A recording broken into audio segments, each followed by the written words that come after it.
The darkness of space split open with 1,000 points of light. Ships emerged from hyperspace, each one larger than a city. They formed a perfect grid around Earth's solar system, blocking every escape route. The Varathian collective had arrived. On the defense station orbiting Earth, alarms screamed through every corridor. Admiral Day One stood in the command center, his hands clasped behind his back. He watched the tactical display as red markers filled the screen. His officers counted the enemy vessels. When they reached 500, they stopped counting. "Sir, we are receiving a transmission," Lieutenant Min-Su said. Her voice was steady, but her hands shook as they moved across her console. Day One nodded. "Put it through." The main screen changed. A creature appeared, tall and covered in dark scales. Its eyes were cold and yellow. This was Supreme Commander Vraxith of the Varathian Collective. He spoke in a voice that had ended civilizations. "Humans of Earth, you are surrounded. Your military is primitive. Your technology is weak. You have 1 hour to surrender your world. If you comply, you will be integrated into our empire as workers. If you resist, you will be eliminated. Choose wisely." The transmission ended. The command center was silent. Every person there knew what those ships could do. They had watched recordings of other worlds. The Varathians were not cruel, but they were efficient. Resistance meant death. "Orders, sir?" Colonel Tae Yang asked. He stood beside Daewon, his jaw tight. Daewon turned to Dr. Hyun-Soo, who sat at a corner console.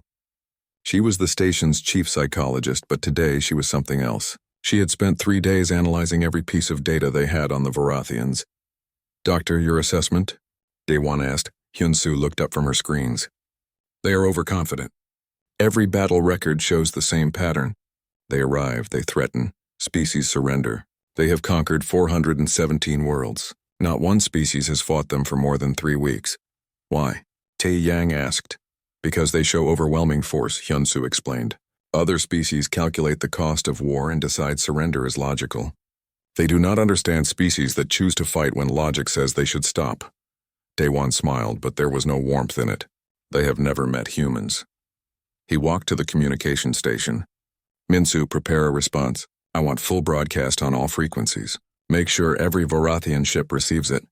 Min-Soo's fingers flew across her keyboard. "Ready, sir." Daewon's face appeared on screens throughout the Varathian fleet. He spoke calmly like a teacher addressing slow students. "Supreme Commander Vraxith, we have received your ultimatum. We reject it. Earth will not surrender. However, we offer you one opportunity. Leave our system now and there will be no war. Stay, and you will learn why humanity has survived every threat it has ever faced." He paused, then continued. "We are sending you a data package. It contains our history. Study it carefully. Then decide if you truly want this war." The transmission ended. Min-Soo launched the data package. It contained thousands of hours of footage. Wars from every century. Battles where humans fought until nothing remained. Cities burned to the ground rather than surrendered. Soldiers who chose death over capture. Civilians who became warriors when their homes were threatened. On the Varathian flagship, Battle Coordinator Quarren watched the footage. He was the fleet's chief strategist, responsible for analyzing enemy capabilities. What he saw disturbed him deeply. He went to Vraxith's command chamber. The Supreme Commander was reviewing tactical displays, planning the invasion. "Commander, I must speak with you about the human data," Quarren said. Vraxith did not look up. "Propaganda. They hope to frighten us with images of their primitive violence." "Sir, I do not think it is propaganda. These humans have been fighting wars for their entire history. They have technology for killing that they have refined over thousands of years. They do not surrender, even when surrounded." Vraxith finally looked at him. "Every species has wars, Quarren. It does not make them dangerous.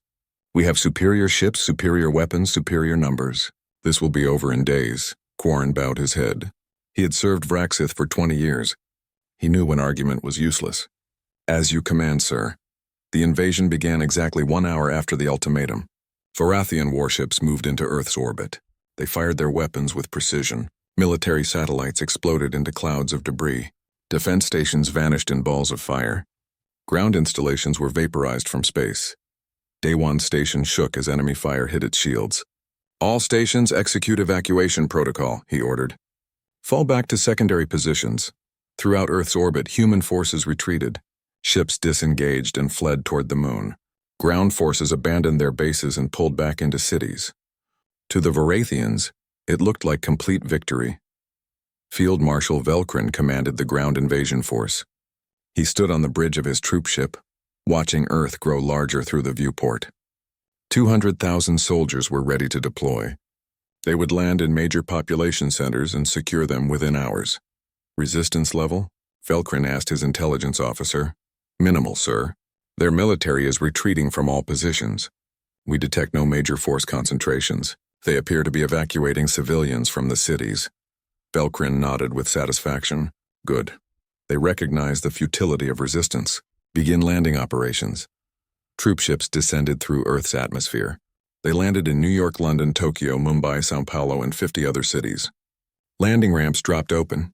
Vorathian soldiers marched out in perfect formation. They found empty streets. The cities were not destroyed, but they were abandoned. Buildings stood intact, but no one was inside them. It was as if millions of people had simply vanished. Spread out, Velkrin ordered. Secure all sectors. Find the population centers. The soldiers moved through the empty cities. They followed their training, clearing buildings and establishing control points. Everything was too easy, too quiet. Colonel Taeyang watched from a building 3 kilometers away. He had 2,000 soldiers hidden throughout the city. They had spent 3 days preparing. Every building was rigged with sensors. Every street had been mapped. Every escape route was planned. Hold positions, Taeyang whispered into his radio. Let them settle in. Let them think they have won. In orbit, Captain Jiwoo prepared her fighter squadron for launch. She sat in her cockpit, running through pre-flight checks. 50 fighters were ready to launch. They were outnumbered 100 to 1. Their ships were slower and less armed than the enemy, but Jiwoo was not worried. She had been a fighter pilot for 10 years. She had studied every aerial combat in human history. She knew something the aliens did not understand. Humans did not fight to win quickly. Humans fought to make the enemy regret ever starting the war. On the Vorathian flagship, Supreme Commander Vraxith reviewed the first day's reports. Every objective had been achieved. Orbital superiority was complete. Ground forces had secured major population centers. Human resistance was negligible. Quarren sent a message to the High Council, Vraxith said. Inform them that Earth will be fully integrated within 1 week. This is proceeding exactly as planned. Quarren prepared the message, but his mind was troubled. He watched the tactical displays showing human troop movements. They were not random. They were not panicked. They were organized, deliberate, purposeful. The humans were not retreating in defeat. They were repositioning for something else, something the Vorathians had never encountered before. Quarren looked at the footage of human history again. He saw patterns that made his blood cold. Humans did not fight the way the Vorathians expected. They did not follow logic. They did not calculate acceptable losses. When humans went to war, they went with the intention of breaking their enemy completely. Not just defeating them, but making sure they never wanted to fight again. Quarren realized with growing horror that the war had not even started yet. What Vraxith thought was victory was just humans preparing the battlefield. The real war was about to begin. The attack came at midnight. Vorathian soldiers were settling into their occupation zones when the city came alive. Explosions tore through buildings they had just secured. Sniper fire came from windows that had been empty moments before. The streets themselves erupted with hidden charges. Colonel Taeyang watched through his scope as alien soldiers scrambled for cover. They moved well, their training was excellent. But they were confused. They could not locate the enemy.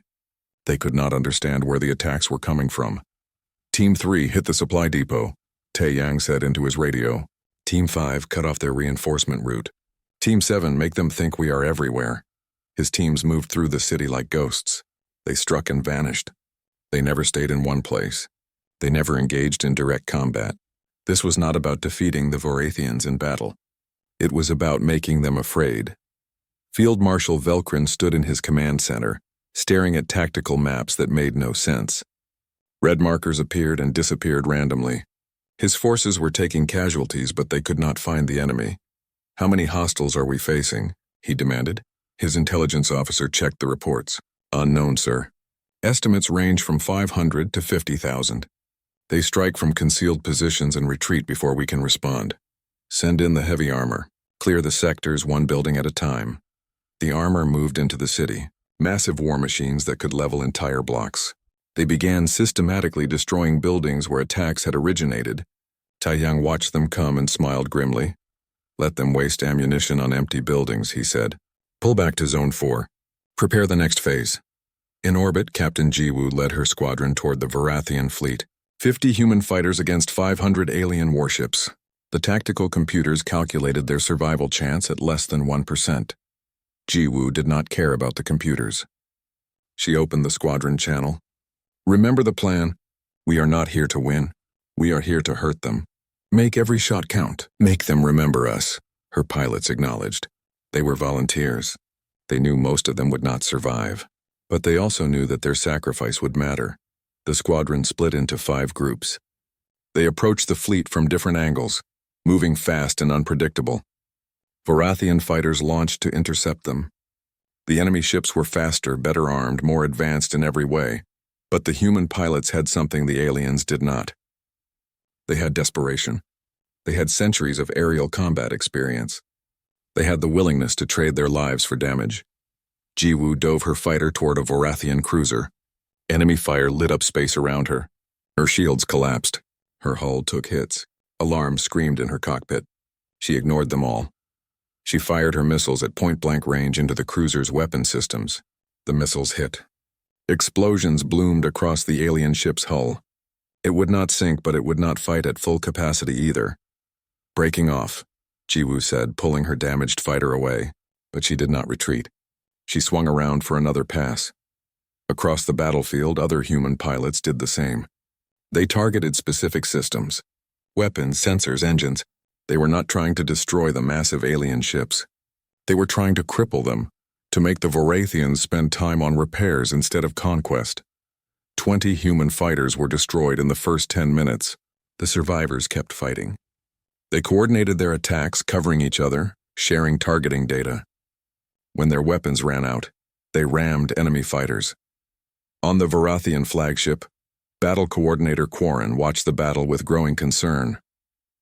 His forces were winning, but not the way they should. The humans were losing, but they were taking too many aliens with them. Casualty report, he requested.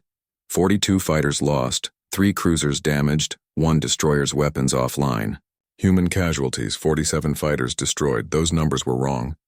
The Varathians should have suffered almost no losses. The human fighters were inferior. This should have been a massacre, not a battle. What disturbed Quarren most was what happened after the battle. Human pilots who ejected from destroyed fighters did not surrender. They continued to transmit on open channels. They broadcast tactical data. They coordinated with other units. They threatened and taunted the Varathians. One pilot, floating in a damaged escape pod, spent an hour describing in detail how humans would make the Varathians regret this invasion. The pilot's voice was calm, almost cheerful. It sent chills through every alien who heard it.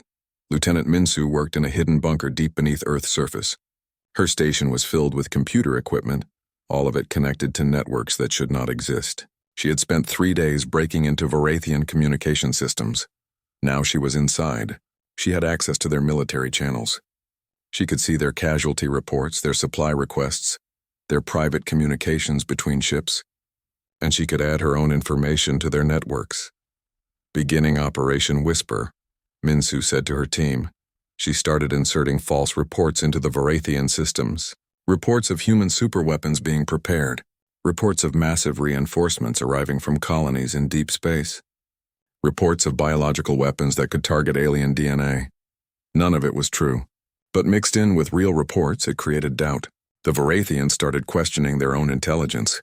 They began seeing threats that did not exist. Dr. Hyun-soo analyzed recordings of Varathian communications. She listened to their soldiers talking to each other. She heard fear in their voices. Not fear of death, but fear of something they could not understand. She prepared a report for Admiral Daewon. The Varathians have never fought a war of attrition. Every species they have conquered surrendered after initial defeats. Their military doctrine does not include concepts like guerrilla warfare, psychological operations, or total war. Daewon read the report carefully. They have never faced an enemy that refuses to quit. Correct, Hyun-soo said. They do not understand fighting when victory is impossible. They calculate acceptable losses and expect their enemies to do the same. But humans do not calculate like that. We fight until we win or until there is nothing left to fight with. How do we use this? Daewon asked. Hyunsu pulled up her plans. We make every victory cost more than it gains. We make them afraid to advance. We make them question every decision. We break their confidence, then we break their spirit. On the surface, Field Marshal Velkrin was learning what fear meant. His soldiers were requesting relief. They reported stress, nightmares, and paranoia. Medical officers were seeing symptoms they had never encountered in Varathian troops. One squad refused to leave their fortified position. They had been attacked 3 times in one night. Each time the humans appeared, struck, and vanished. The soldiers were convinced the enemy could appear anywhere, anytime. Velkrin tried to reassure them. We have superior numbers. We have superior technology. We cannot lose this war. But his soldiers did not look reassured. They looked like people who had seen something that would never leave their minds. Supreme Commander Vraxith demanded reports. He wanted to know why the conquest was taking longer than planned. He wanted to know why casualty rates were so high. He wanted to know why his perfect military machine was struggling against a primitive species. Quarren provided the answers Vraxith wanted to hear. Minor complications, sir. The humans are more resilient than expected, but we are still advancing. We control 30% of the planet. What Quarren did not say was that controlling territory meant nothing when the enemy refused to stop fighting. The Varathians held the cities, but humans attacked them constantly. They held the space around Earth, but human fighters struck whenever possible. This was not how wars were supposed to work. Wars had rules. Wars had logic. Wars ended when one side recognized defeat. But humans did not follow those rules. Humans had their own way of fighting, forged through thousands of years of conflict. They understood something the Varathians did not. War was not about winning battles. War was about breaking the enemy's will to continue fighting. And humans were very, very good at that. Captain Jiwoo returned to base with her fighter barely functional. Half her squadron was gone. But she was already planning the next mission. The Varathians had superior ships, but she had something better. She had pilots who were not afraid to die. More importantly, she had pilots who knew how to make the enemy wish they had never come. The war was only beginning. And the Varathians were starting to realize they had made a terrible mistake. Battle Coordinator Quarren stood on the bridge of the flagship, now in command of the entire fleet. Supreme Commander Vraxith had been removed to medical quarters, sedated and under constant watch. The mighty commander who had conquered worlds was now a broken shell, mumbling about endless human attacks that existed only in his mind. Quarren looked at the tactical display. His fleet still had overwhelming numerical superiority. They still had superior technology. By every military calculation, they should continue the war. But military calculations did not account for what was happening to his soldiers. Status of ground forces, he requested. His intelligence officer hesitated before responding. Sir, we have 40% combat effectiveness. 60,000 soldiers are in medical care for psychological trauma. Another 100,000 are requesting rotation off-planet. Morale is at critical levels. Fleet status? Similar, sir. Crew efficiency is declining. Medical bays are full. We have more soldiers unable to function than we have combat casualties. This condition is spreading like a disease. Quarren closed his eyes. A disease. That was exactly what it was. The humans had found a way to make trauma contagious. Soldiers who had never been in direct combat were experiencing psychological breakdown just from hearing about what happened to others. Sir, incoming transmission from Earth. The communications officer said. It is from Admiral Daewon. He is requesting direct communication with you. Quarren considered refusing, but curiosity won. He needed to understand these humans. Put it through. Admiral Daewon appeared on the screen. He looked tired but calm. Behind him, the human command center showed damage from months of war. But there was no defeat in his eyes. Battle Coordinator Quarren, Daewon said. I am told you are now in command. That is correct, Quarren replied. What do you want, human? I want you to understand what will happen if this war continues, Daewon said. You have seen what we have done so far. You have watched your soldiers break. You have felt the psychological impact of fighting humans. But I need you to understand something important. Daewon leaned forward. We have barely begun. The tactics we have used are restraint. If you force us to escalate, we will introduce warfare methods that will haunt your species for generations. We have thousands of years of experience in making war terrible. We know exactly how to break minds, destroy hope, and leave scars that never heal. Are you threatening me? Quarren asked, though his voice shook slightly. No, Daewon said quietly. I am warning you. Your species has never experienced total war. You do not understand what humans become when we fight for our survival. We do not want to show you, but we will if we must. We could destroy your planet from orbit, Quarren said. We have weapons capable of eliminating all life on Earth. Yes, Daewon agreed. You could, and we would make sure that every survivor of your fleet carries memories so terrible that they will never function normally again. We would ensure that your entire species fears humanity forever. We would make this war so horrific that the Varathian collective would fall apart from internal trauma. He paused. Is that what you want? Or do you want to take your forces home while they can still recover? Quarren stared at the human. He understood now. This was not bravado. This was a simple statement of fact. The humans would fight to extinction if necessary, and they would make sure the Varathians were destroyed psychologically even if they lost physically. Why are you like this? Quarren asked. Why do you fight this way? Daewon's expression softened slightly. Because we have no choice. Every species in the galaxy sees Earth and thinks we are weak because we are isolated and technologically behind. If we show mercy, if we surrender, others will come. We must make this war so terrible that no one ever wants to invade Earth again. You are monsters, Quarren whispered. No, Daewon said. We are survivors, and we will do whatever it takes to remain survivors. The transmission ended. Quarren sat in silence for a long moment. Then he made his decision. Prepare all forces for evacuation, he ordered. We are withdrawing from Earth. Dr. Hyun-Soo watched the Varathian fleet begin its withdrawal preparations. She felt no joy in victory. She understood the cost of what humanity had done. They had not just defeated an enemy.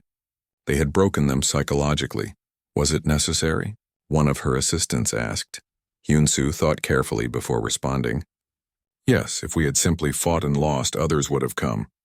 If we had fought and won through conventional means, others would have studied our tactics and adapted. But this way, every species in the galaxy will learn what happens when you invade Earth. They will learn that humans fight in ways that destroy you mentally. Will they ever recover? The assistant asked. The Varathians, I mean. Some will, Hyun-Soo said. Others will carry this trauma forever. That is the point. We did not want to kill them all. We wanted to make sure they would never forget. Captain Ji-woo led one final mission. Not an attack, but an escort. She flew alongside Varathian transport ships as they left Earth's orbit. It was a show of force, a reminder. The humans could strike at any moment, but they chose not to. She opened a communication channel to the transport ships. This is Captain Ji-woo of Earth Defense. We are escorting you out of our system. Leave peacefully and do not return. Tell your people what you experienced here. Tell them what happens to invaders. There was no response from the transports. The Varathian soldiers inside were silent. They were going home, but they would never truly leave Earth. The memories would follow them forever. Field Marshal Velkrin was one of the last to evacuate. He had recovered enough to function, but he would never be the same. He had commanded ground forces that conquered dozens of worlds. Now he could barely command himself. As his transport lifted off, he looked down at Earth one last time. A beautiful blue world, a world that had seemed so vulnerable from space. A world that had destroyed his army without ever facing them in direct battle.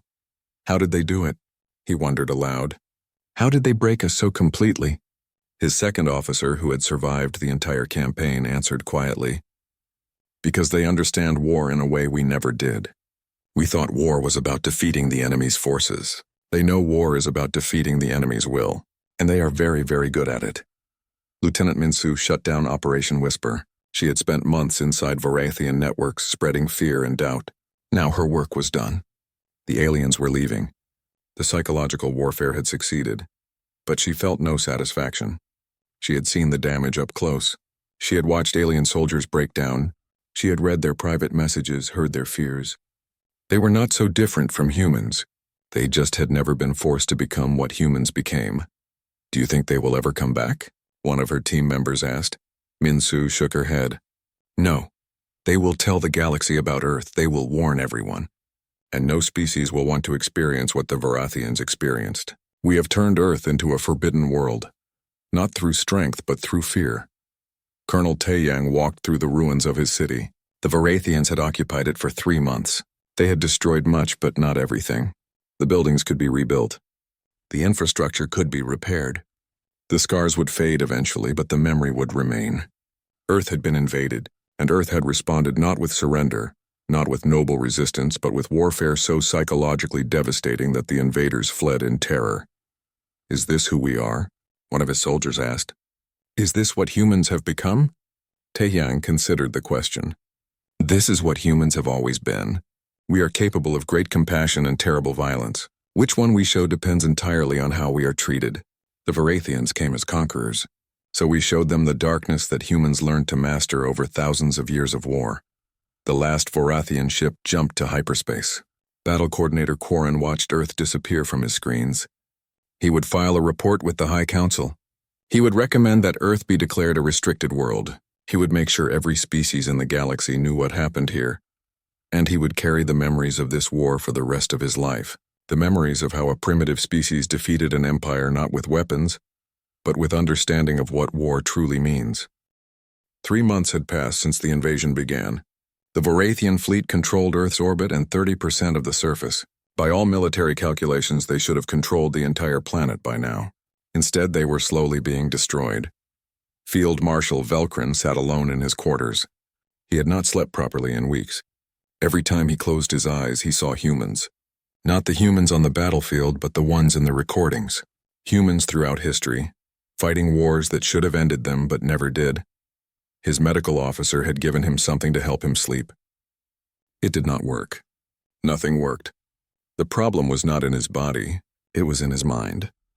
A message came through his communicator. Another squad was requesting emergency evacuation. They had been surrounded in a building for 3 days. The humans were not attacking them.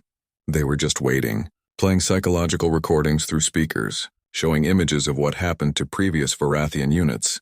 Velkrin authorized the evacuation. It was the 5th one that week. His soldiers were not being defeated in combat. They were breaking mentally. Admiral Daewon stood in the war room studying maps of Earth. Red zones marked Varathian control. Blue zones marked human resistance. Green zones marked areas where fighting was heaviest. The map was mostly red, but that was misleading. "Operation Endurance is proceeding as planned," he said to his staff. "The Varathians control territory, but they cannot hold it. They win battles, but each victory costs them more than they gain." Colonel Taeyang connected from the field. His face appeared on the screen, dirty and tired but determined. "Sir, we have successfully evacuated another city. All civilians are out. Infrastructure is rigged for demolition. When the Varathians take it, they will get nothing but ruins." "Good," Daewon said. "Make them pay for every meter. Make them understand that Earth will never be a prize worth taking." Dr. Hyun-soo was preparing the next phase of psychological warfare. She had spent months analyzing Varathian psychology. She understood how they thought, what they feared, what would break them. "The Varathians are a collective species," she explained to her team. "They value group cohesion and shared purpose. Individual trauma affects the entire unit. When one soldier breaks, others become vulnerable." She pulled up recordings of Varathian communications. Soldiers talking to each other, expressing fear and confusion. Officers struggling to maintain morale. Medical teams overwhelmed with psychological casualties.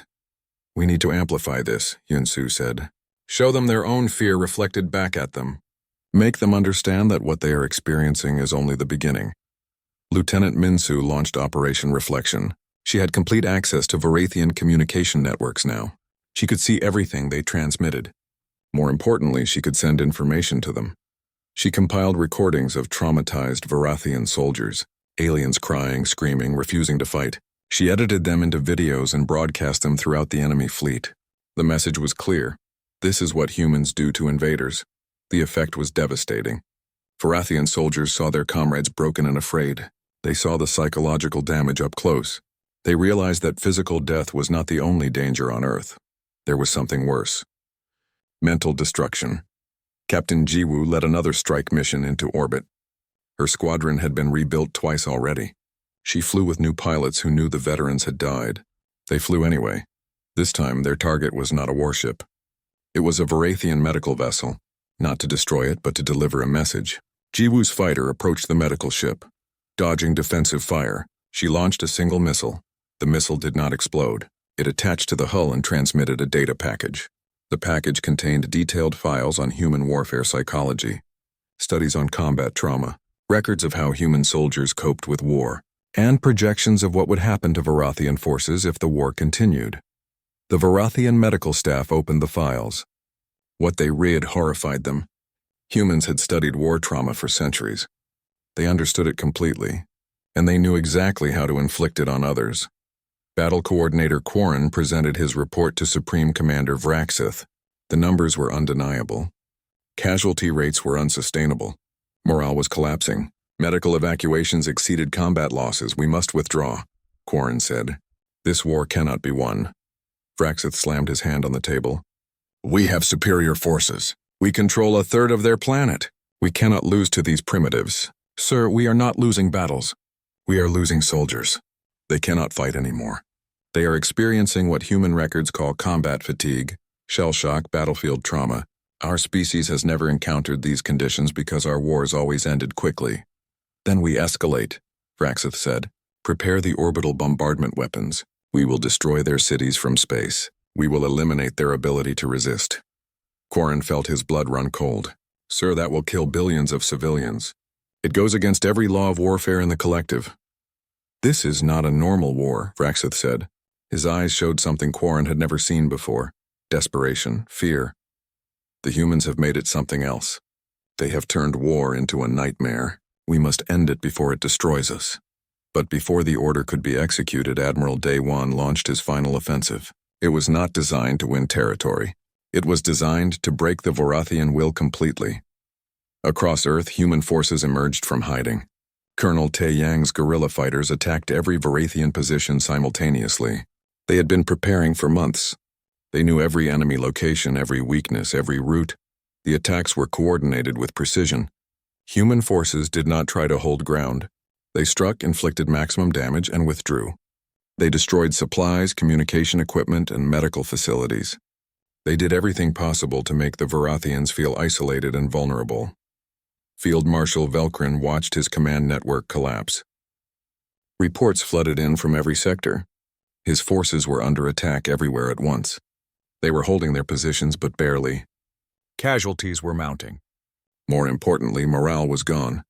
Then something happened that had never occurred in Varathian military history. An entire battalion refused orders.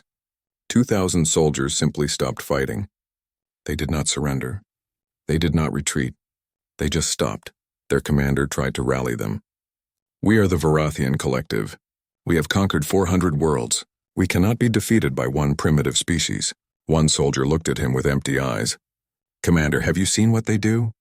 Have you watched the recordings? They have been fighting wars like this for their entire existence. They know how to break us. They are breaking us. Every day we stay here, more of us break. I cannot do this anymore. The commander had no response. Because the soldier was right. The humans were not just winning battles. They were destroying the Varathian military from the inside. Velkrin collapsed at his command station. His staff called for medical assistance, but there was nothing physically wrong with him. His body was fine. His mind had simply reached its limit. He had spent 3 months watching his soldiers break. He had listened to their screams. He had read their reports. He had seen strong warriors reduced to shaking wrecks, and he finally understood. The humans were not fighting to defeat the Varathians. They were fighting to traumatize them so completely that they would never threaten Earth again. And it was working.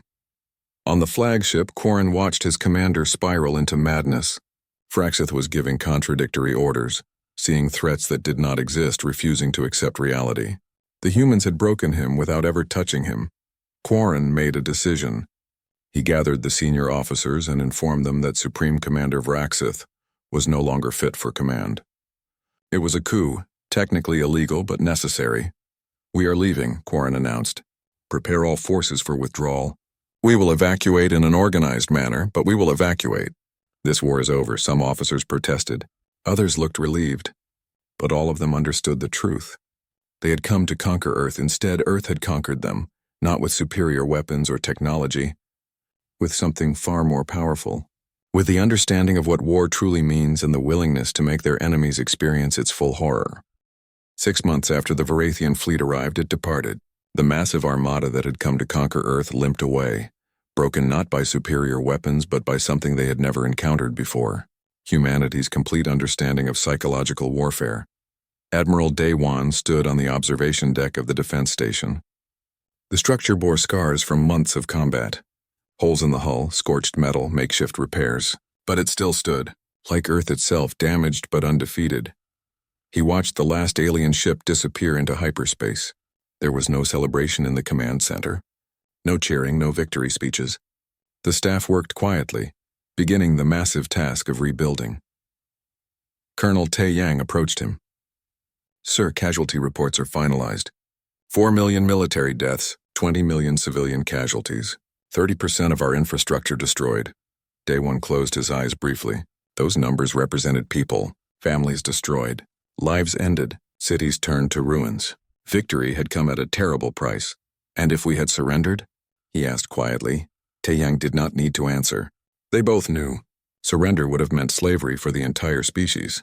The Varathians would have integrated Earth into their empire. Humanity would have ceased to exist as a free people. "We did what we had to do," Daewon said. "Now we must rebuild, and we must make sure this never happens again." Captain Jiwoo returned to Earth's surface for the first time since the war began. She had spent 6 months in space fighting impossible battles, watching her squadron die and reform multiple times.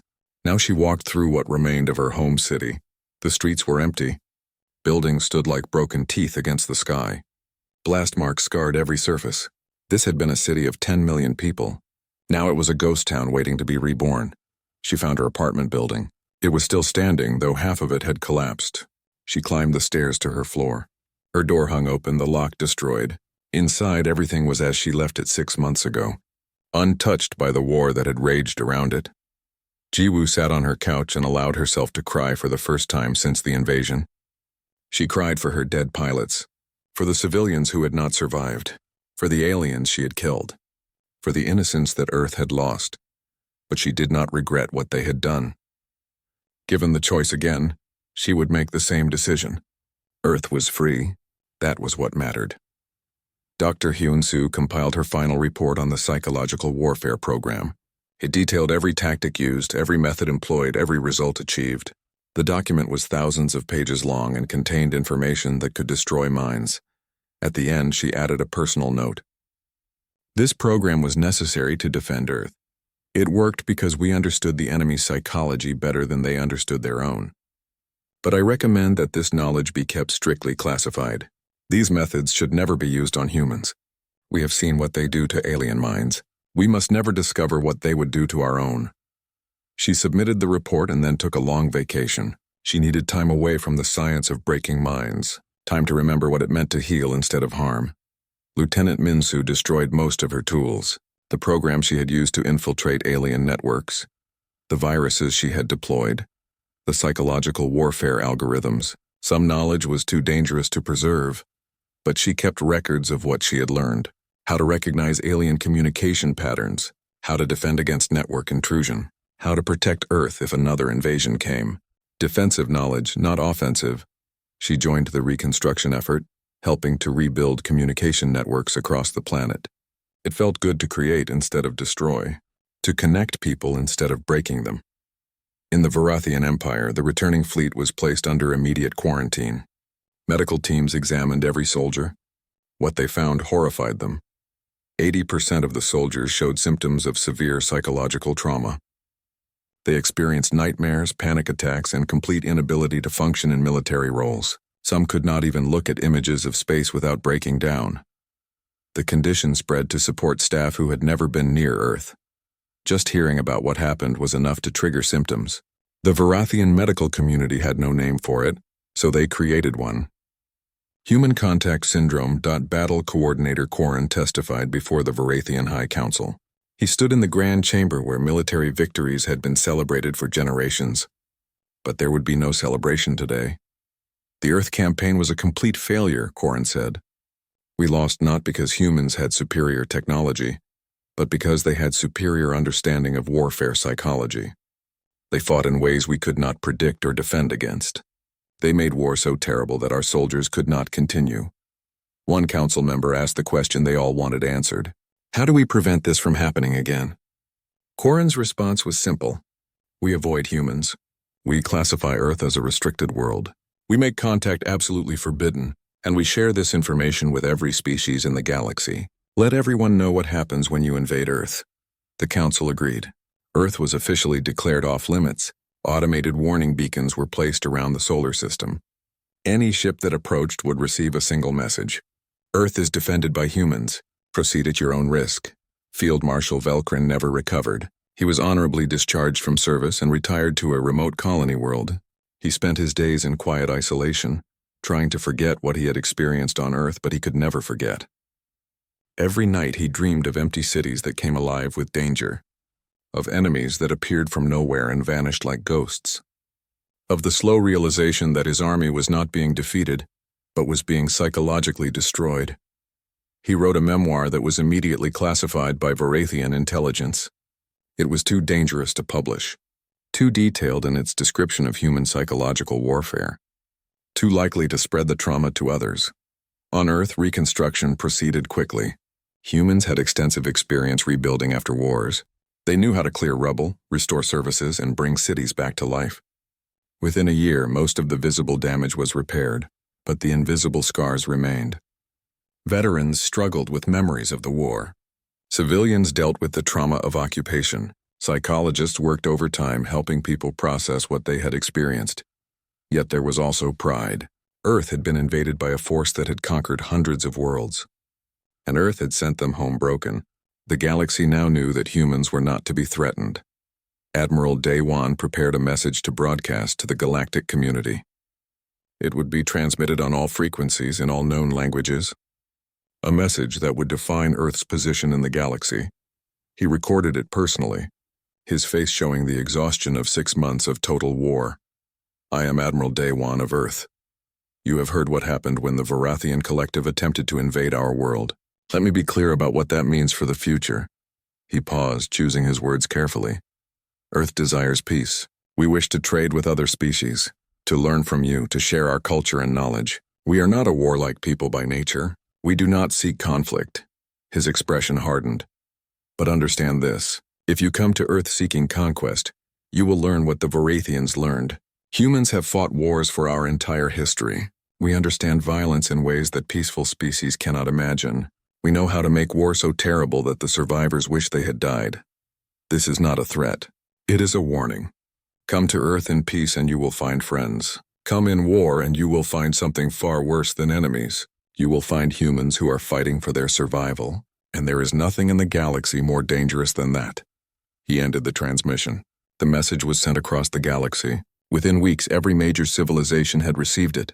Combined with the Varathian accounts of what happened, it had the desired effect.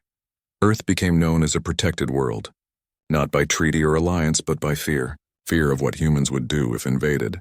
Fear of the psychological damage they could inflict. Fear of fighting a species that understood war too well. 10 years later, the first peaceful alien delegation arrived at Earth.